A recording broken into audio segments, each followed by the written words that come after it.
రాముడి మీద నిశ్చయమైనటువంటి నమ్మకము కలిగిన వాళ్ళు ఎవరుంటారో వాళ్ళ రక్షణ గురించి వాళ్ళు ప్రయత్నం చెయ్యక్కర్లా, రాముడు ప్రయత్నిస్తుంటాడు. త్యాగరాజస్వామి దక్షిణ దేశంలో ఏదో ఊరిళ్ళారు.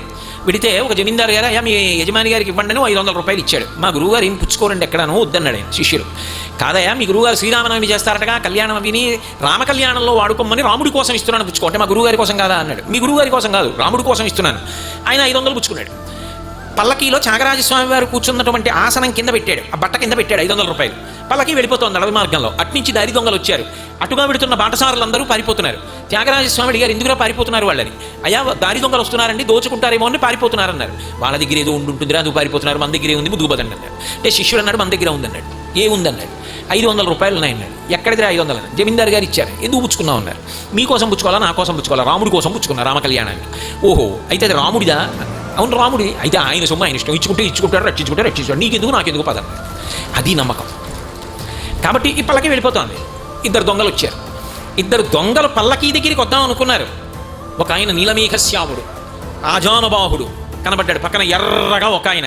2 ఆకర్ణాంతం వింటినారి సారించి ధనస్సులు పట్టుకుని బాణాలతో నిలబడి ఉన్నారు. వాళ్ళని చూసి దొంగలు పారిపోయారు. వీళ్ళిద్దరు వెంట తరిమారు.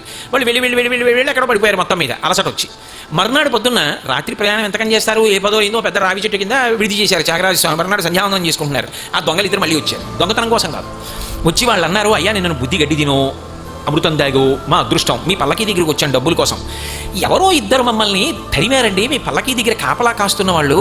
ఒకడు నీలమేఘశ్యాముడు, ఎంత అందంగా ఉన్నాడో అసలు, ఆకర్ణాంతం వింటినారి సారించి మా వెంటపడ్డాడు. ఇంకొక ఆయన ఎర్రగా ఉన్నాడు, ఎంత బాగున్నారో. మా కుత్తుకలు కత్తిరిస్తే కత్తిరించారు, కానీ వాళ్ళిద్దరిని ఇంకొకసారి చూపించండి ఎక్కడ ఉన్నారు మీ రక్షకులు అన్నారు.